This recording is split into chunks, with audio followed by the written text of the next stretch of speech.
लपंडाव या मालिकेच्या आजच्या भागामध्ये आपण बघणार आहोत का इथे सरकारने जो मुलगा नेमलेला असतो तो तिथे आलेला असतो आणि तो किर्लोस्कर कंपनीबद्दल तिला माहिती देत असतो. तेव्हा ती विचारत असते की काय झालं, तुला सांगितलेलं ते सगळं तू केलंस का?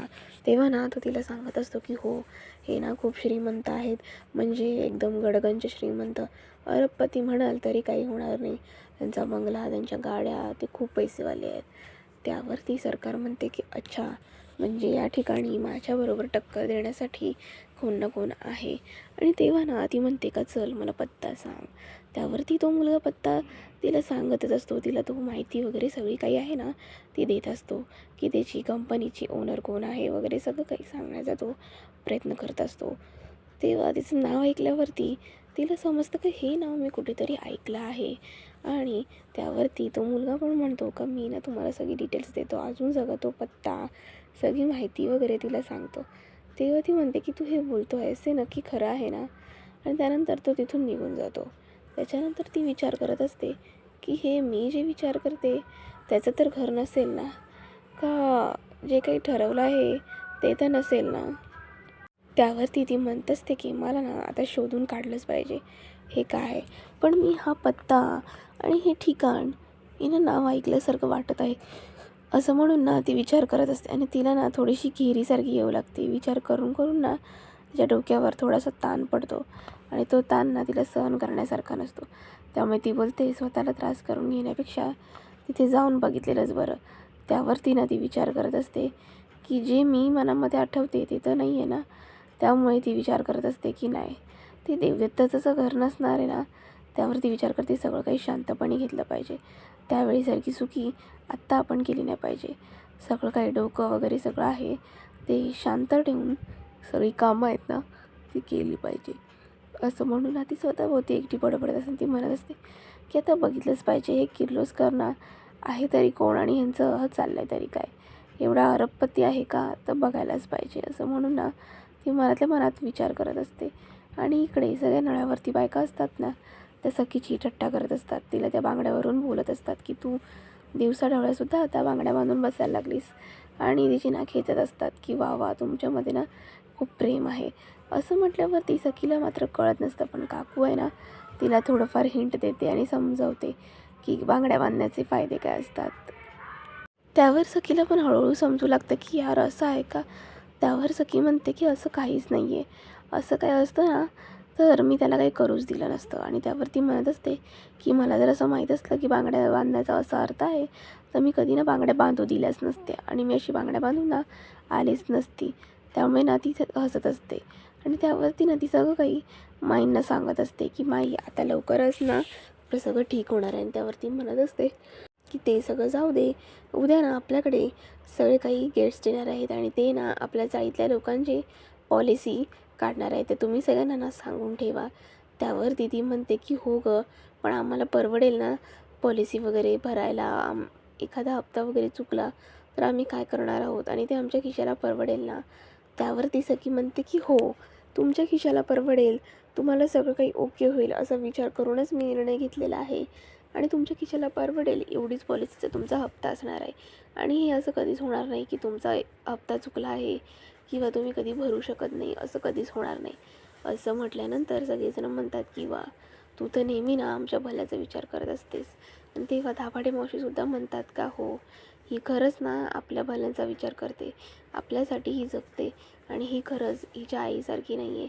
हिच्या अशा वागणुकीमुळे आम्हाला खरंच खूप ना छान वाटत आहे.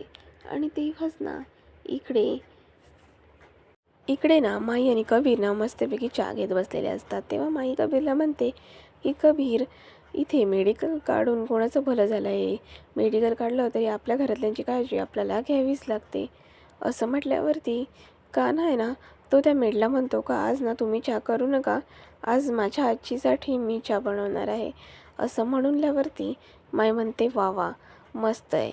आणि म्हणून ना कान्हा असतो तो त्याच्या माईसाठी ना चहा बनवण्याची तयारी करत असतो. तेव्हा ना तो चहा बनवत असतो आणि तेव्हा ना माई असते ती त्याच्याकडे रागाने बघत असते आणि त्याला म्हणत असते की बस झालं, जास्त नको. असं म्हणून ना त्याला सगळ्या गोष्टी ते इन्स्ट्रक्शन देत असते आणि बघत असते की तो काय करत आहे. तेव्हा ना तो त्याच्यामध्ये गोड टाकायला जातो. तेव्हा ना आजी त्याला म्हणते की तू विसरला आहेस का की तुझी माई ही गोड खात नाही का, तू सगळं काही विसरलं आहेस. त्यावरती काना म्हणतो का तू हे विसरली आहेस का की तू मंदिरामध्ये सखीच्या हातून तू गोड खाल्लं होतंस आणि तेथपासून तुझी सुरुवात झाली होती, बरोबर आहे ना. तेव्हा माईला सगळं आठवतं की कसं काय आपण सखीने दिल्यावरती ते गोड जबरदस्ती का होईना ते तिळगुळ आपण खाल्ला होता आणि आपण त्या दिवशी गोड हे खाल्लं होतं. त्यावरती माई म्हणते की हो, तिने ज्या फोर्सने भरवलं होतं त्या फोर्सने मला खाणं गरजेचं होतं, कारण का मला तेव्हा चक्कर आली होती त्यामुळे मी खाल्ली. आणि त्यावरती काना म्हणतो की तू गोडही खाल्लं होतंस आणि त्यावर तू तिला आशीर्वादसुद्धा दिला होतास. त्यावरती माई म्हणतात का हो, मी गोड खाल्लं होतं पण त्या गोडाला काही महत्त्व नाही आणि मी जे आशीर्वाद दिला ते कामत कधी डिझर्वच करत नाही, कारण का त्यांच्यामध्ये तेवढी पात्रताच नाही.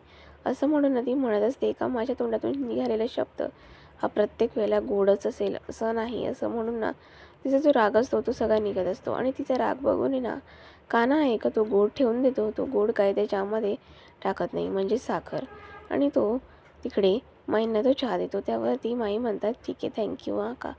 असं म्हटल्यावर काना मात्र सगळं काही विचार करत बसतो आणि त्यावर काना हे तो माईंना सांगत असतो की आपण कामत कंपनीचे 10% शेअर्स घेतले आहेत, त्या कंपनीला निस्तबूत करण्यासाठी माझ्याकडे ना काही आयडिया आहे आणि माझ्याकडे छान असा प्लॅन आहे.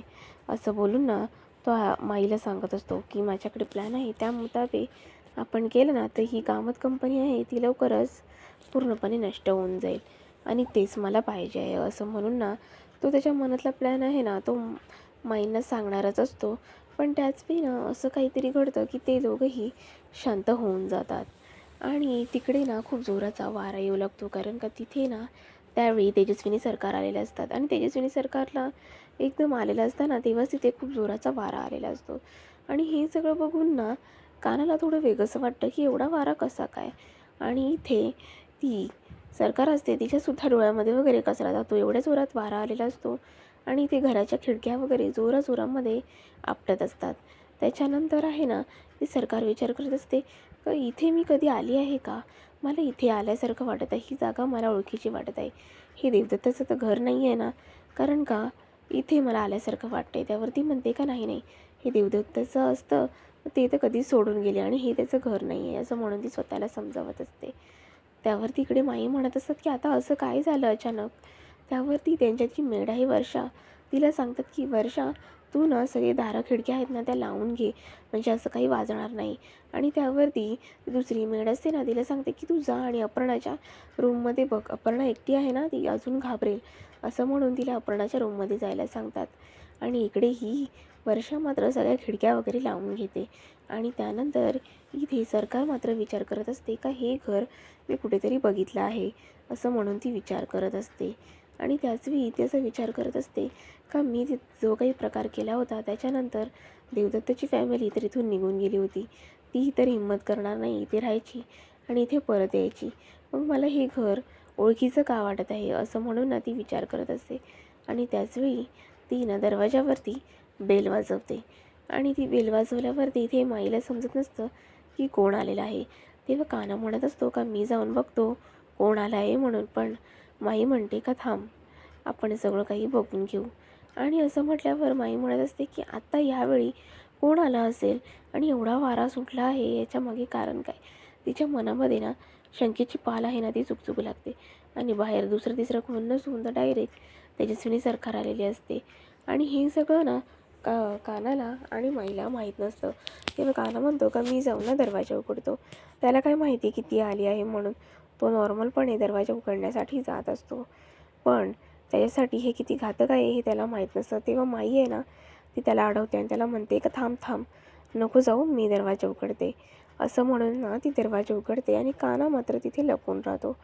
तेव्हा दरवाजा उघडल्यानंतर तिला सगळ्यांना समजतं का इथे कोण नाही तर सरकार आली आहे. तेव्हा माईना हे सगळं कसं कळलं असतं, तर जेव्हा काना आहे ना तो दरवाजा उघडायला जातो तेव्हाच आहे ना माईंनी त्याच्या मोबाईलवरती बघितलेलं असतं की दुसरं तिसरं कोण नसून तर सरकार आली आहे.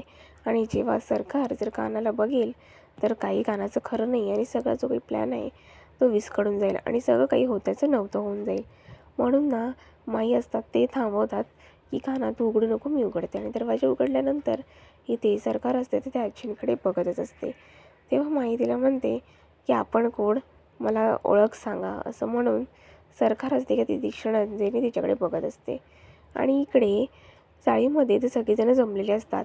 पॉलिसीवरती सह्या वगैरे सगळ्यांच्या घ्यायच्या असतात. त्यावरती सखी असते ती सगळ्यांना म्हणत असते की आता एक एक करून या आणि सगळ्यांनी सह्या करा, म्हणजे तुमच्या पॉलिसी होऊन जातील. आणि इकडे काना मात्र विचार करत असतो. त्यावरती इथे त्याचे ऑफिसर आले असतात. ते सुद्धा म्हणतात की सगळ्यांचं सगळं काही चालणार आहे, अंगठा वगैरे सुद्धा चालणार आहे. आता कसं सगळं डिजिटल झालं आहे ना, त्यामुळे सगळं काही इझी होऊन जाणार आहे आणि तुम्हाला टेन्शन घ्यायची काहीच हरकत नाही. असं म्हणून ना तो त्या सगळ्यांना सांगत असतो की तुम्ही सगळं काही व्यवस्थित करा आणि सगळं काही तुमचं व्यवस्थित होणार आहे. त्यावरती ते सरकारने जी मुलं नेमलेली असतात ती मुलं दोघांमध्ये काही ना काहीतरी कुजबूज करत असतात. आणि तेव्हा ती मुलं असतात ना, ती समोर येऊन सगळ्यांसमोर म्हणत असतात का आम्ही एवढे पैसे भरणार, आम्ही एवढं सगळं करणार, ह्याचा आम्हाला काही फायदा होणार आहे का नाही, का नुसते आम्ही पैसे भरतच राहायचे आहेत आणि ह्याचा आम्हाला कधी काही फायदा होऊ शकतो का, एवढ्या मोठ्या हॉस्पिटलमध्ये आम्हाला कोण घेणार आणि आमची तिथे कोण विचारपूस करणार. असं म्हटल्यावर ती सखीसुद्धा विचार करत बसते आणि तिचं म्हणणं असतं का असं काही नाही आहे. पण ती मुलं असतात ती म्हणत असतात का त्याचा आम्हाला काही फायदा होणार नाही आहे, आम्ही नुसते पैसे भरणार, कधी ऑपरेशन होईल न होईल ते त्याच्यावरती डिपेंड आहे. त्यावरती सखी मात्र त्यांना समजावत असते की तुमचा ना काहीतरी गैरसमज होत आहे, असं काहीच नाही आहे. तुम्हाला सगळं काही तिथे फॉर्मॅलिटी एक्सप्लेन केल्या जातील आणि तुम्हाला मी सांगते ना, हे जे तुम्ही पैसे भरत आहात ना, हे तुमच्या शरीरामध्ये तुम्ही इन्व्हेस्ट करत आहात. तुमचं हेल्थ आहे ना, त्याच्यामध्ये तुम्ही इन्व्हेस्ट करत आहात. तर तुमचं काही चुकत नाही आहे, ते तुम्ही बरोबरच करत आहात आणि तुमचा ह्याच्यामध्ये काहीही लॉस नाही. असं ऐकल्यावरती त्यांच्याबरोबर ती दोन माणसं असतात ती सुद्धा म्हणू लागतात की त्या मुलांचं प्रश्न विचारणं चुकीचं नाही आहे, बरोबर आहे. तेव्हा काका त्यांना म्हणतात की कुठल्या चांगल्या कामामध्ये असा खोडा घालू नये आणि ते बोलत असताना समजावत असतात. पण सखी मात्र तिला वाईट वाटत असतं. ती म्हणत असते का मी इथे एवढं त्यांचं चांगलं करते पण ह्यांना ह्याच्याबद्दल वाईटच वाटत आहे आणि मी एवढं चांगलं करून पण ह्यांना असं वाटतं का मी काहीतरी फ्रॉडच करणार आहे. असं म्हटल्यावर तिला वाईट वाटत असतं. त्यावर ती दाभाडे मावशी म्हणत असतात की ती कामतांची मुलगी आहे आणि त्यांना पैशाची काही गरज नाही, त्यांच्याकडे गडगंज श्रीमंत आहे आणि ती आपल्यासाठी काहीतरी करत आहे, तर तिच्यावरती ना विश्वास ठेवला पाहिजे. त्यावरती इथे ती मुलं असतात ना, ती म्हणतात तेवढंच आहे ना, ती कामतांची मुलगी आहे म्हणून आम्हाला तिच्यावरती विश्वास नाही आहे. असं म्हटल्यावरती दाभाडे मावशी म्हणतात की तुम्हाला नाही काढायचे आहे तर नका काढू, पण निदान दुसऱ्यांच्या मनामध्ये तरी काही वाईट विचार भरू नका आणि ती आपल्या चांगल्यासाठी करत आहे. तिचा काय फायदा असणार आहे, तिचा दुसरा हेतू ह्याच्यामध्ये नक्की काय असणार आहे, तिचा ह्याच्यामध्ये काही हेतू नसणार आहे, ती खूप चांगली आहे असं म्हणून ना तिची बाजू घेत असतात. पण इथे ती मुलं असतात ती खूप उर्मट असतात, कारण का ती खरं तर सरकारने पाठवलेली असतात ना, त्यामुळे त्यांचं करणं साहजिक असतं. तेव्हा ती मुलं येतात आणि तिथे सखीसमोर ठेवलेला जो फॉर्म आहे ना, तो ते लोक फाडून टाकतात आणि सगळ्यांना दाखवतात की आमच्या मनामध्ये किती राग आहे आणि आम्हाला हे सगळं करायचं नाही आहे म्हणून. आणि यांचं असं बघितल्यावरती तिथे सगळ्यांनाच आश्चर्याचा धक्का बसतो की ही मुलं असं का करत आहेत. आणि ती मुलं ना एकदम रागाने तो फॉर्म फाडून ना सखीच्या नजरेला नजर मिळवत असतात आणि तिला ना एक प्रकारची खुन्नस देत असतात. तेव्हा हे सगळं बघून सखीला तर खूप वाईट वाटतं की यार काय आहे, मी तर इथे चांगलं करायला चाललेली आहे, माझा दुसरा काही हेतूसुद्धा नाही आहे, मी सगळं चांगल्या प्रमाणे करत आहे, पण ह्यांना का असं वाटत आहे. आणि ती मुलं आहेत ना तिथून रागारागाने निघून जातात. तर सखी त्यांना थांबवण्याचा प्रयत्न करते आणि ती बिचारी ना उठून उभी राहते का हे ना नक्की चाललं काय आहे. आणि तिला ना ह्या गोष्टीचं प्रचंड वाईट वाटत असतं, पण ती हे सगळं सहन करत असते आणि ती ना कोणालाच काही उलटं बोलत नसते. त्यावर ती ना सगळी जी साईतली असतात ना ती तिच्याकडे ना आश्चर्याने बघत असतात. आणि इकडे सरकार असते ती इथे आलेली असते आणि ती विचारत असते का मी इथे ना कधीतरी आलेली आहे. त्यावरती माई असतात ते विचारतात कोण गं तू, सांग. त्यावरती ती म्हणते का सरकार. त्यावर इथे ती म्हणते का मी तुम्हाला मंदिरामध्ये भेटली होती, तुम्हाला आठवत नाही आहे का. त्यावरती माई म्हणतात का छे गं, मला नाही आठवत, माझ्या एवढं कोण लक्षामध्ये राहणार आहे, माझ्या एवढं कोणच लक्षामध्ये राहणार नाही, तू तुझं ना सगळं सांग. त्यावरती ती म्हणते का मी तेजस्विनी कामत. असं म्हटल्यावरती इथे माई असतात त्या म्हणतात काय म्हणते तेजस्विनी कामत. असं म्हणून ना ती तिला ओळखत नाही आहे, ती तिला कमी लेखल्यासारखा इन्सल्ट करते. त्यावरती सरकारला वेगळंच वाटायचं. सरकारला वाटायचं का अरे ही तर मला ओळखत नाही, एवढी लोकं मला ओळखतात, मग ही का मला ओळखत नाही. आणि त्यावरती माई असतात ते तिला टोमण्यावर टोमणे देत असतात. आणि इथे कान्हा विचार करत असतो का ही बरं इथे का आली आहे, हिचं इथे काय काम आहे. आणि असं म्हटल्यावरती ना माईच्या मनामध्ये येत असतं का हिच्या ना गळा दाबावा आणि हिला बोलून दाखवावं का तू माझ्या लेकाला मारलंस आणि आत्ता मला म्हणत आहेस का की ही जागा मला ओळखीची वाटत आहे, इथेच येऊन तू माझ्या देवदत्ताला मारलं होतंस ना. असं म्हणून ना माईच्या डोक्यामध्ये हा सगळा विचार येत असतो का हिचा गळा आवळावा आणि ह्या सगळ्या गोष्टी आहेत ना हिच्यासोबत कराव्या आणि हिचा शांतपणा आहे ना तो एकाच झटक्यामध्ये उतरवून टाकावा. असं म्हणून ना माईच्या मनात येत असतं. तेव्हा ना हे सगळं स्वप्न असतं. खरं तर माईंनी हे सगळं काही केलेलं नसतं. त्यामुळे सरकार असते ना ते त्यांना टिचकी मारत असते आणि म्हणत असते की काय झालं तुम्हाला कसली तंद्री लागली. त्यावरती माई म्हणत असतात की काही नाही. तेव्हा सरकार म्हणते का काय नाही, इथे ना कसली तरी वाईब्स आहे, मला वाटत आहे का मी इथे ना आधी कधीतरी आलेली आहे. असं म्हणून तिला ती सांगत असते. आणि तेव्हा सरकार असतात ना ते माईला विचारतात की इथे किर्लोस्कर कंपनीची ओनर कोण आहे. त्यावर ती म्हणते का मीच आहे, बोला तुमचं काय काम आहे. तेव्हा म्हणते का घरात येऊ का. तेव्हा ती म्हणते का नाही घरात आहे ना नको, बोला ना इथे काय बोलायचं आहे. तेव्हा ती सांगते का घरामध्ये ना आम्ही कालच पेस्ट कंट्रोल केला आहे, घरामध्ये वाळवी नको ना लागायला ह्यासाठी, त्यामुळे ना घरामध्ये अजून वास येत आहे म्हणून मी घरात नको बोलते आहे. कारण का बस तुम्हाला घरात आल्यावर त्रास होईल ना, त्यामुळे घरात नको. असं म्हणून ना ती घरात येण्यासाठी टाळाटाळ करत असते. पण सरकारला हे तर सगळं वेगळं वाटत असतं. त्यावर माई म्हणतात का चला ना आपण बाहेर बसून बोलू, एवढं काय आहे त्याच्यामध्ये. म्हणून ना तिला म्हणतात का चला तिकडे जाऊन बोलू. असं म्हणून तिला तिकडे घेऊन जात असतात. तेव्हा सरकारला हे सगळं वेगळं वाटत असतं. तिला राग येत असतो पण ती ना तो कंट्रोल करत असते. तिला असं वाटत असतं की आता आपण जर तोल सुटला तो सुटून जाईल, म्हणून ना ती गप्प असते. आणि इकडे सखी मात्र सगळ्यांना सांगत असते का मी तुम्हाला सगळ्यांना समजावलं आहे ना का काय करायचं आहे. इथे खालच्या बाजूला तुम्हाला तुमची छान अशी सही करायची आहे. असं म्हणून ती सगळं काही सांगत असते.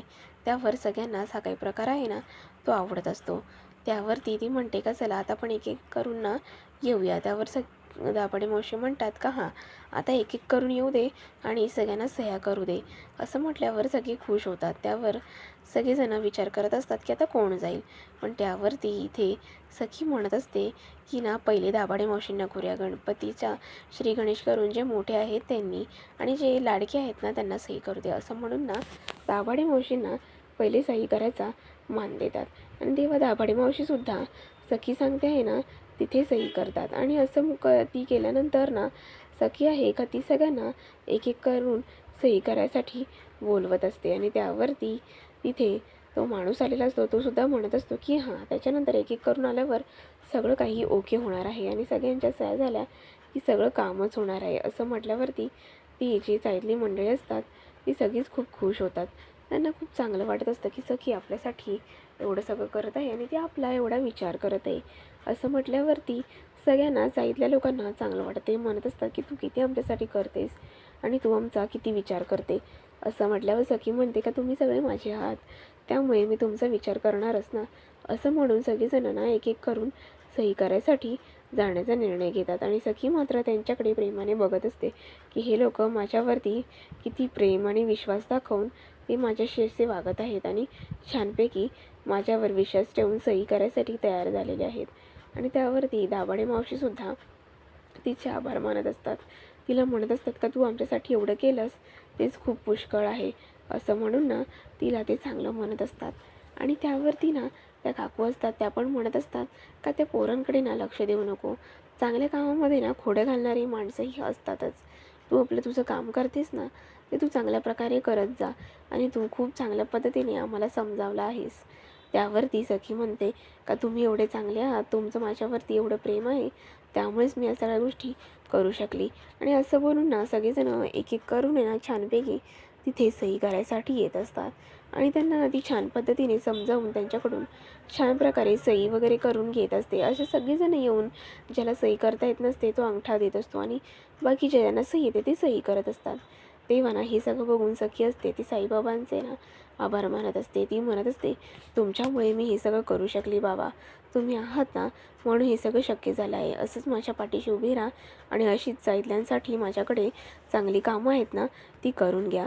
असं म्हणून ना इथे जाईतले सगळीच जणं एक करून आहे ना सही करत असतात आणि त्यांच्यावरती लक्ष ना दाभाडे मावशी ठेवत असतात की कोण कसं सही करत आहे, कोण खरंच घेत आहे ना पॉलिसी का नाही घेत आहे.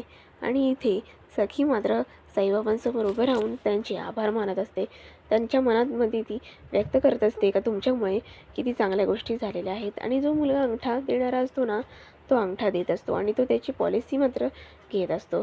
तेव्हा सखीला या गोष्टीचा प्रचंड आनंद होतो. सखी म्हणते की बाबा तुमच्यामुळे हे सगळं शक्य झालं. असंच ना तुम्ही नेहमी माझ्या पाठीशी उभे राहा आणि असंच सगळ्या काही गोष्टी आहेत ना त्या माझ्याकडून करून घ्या.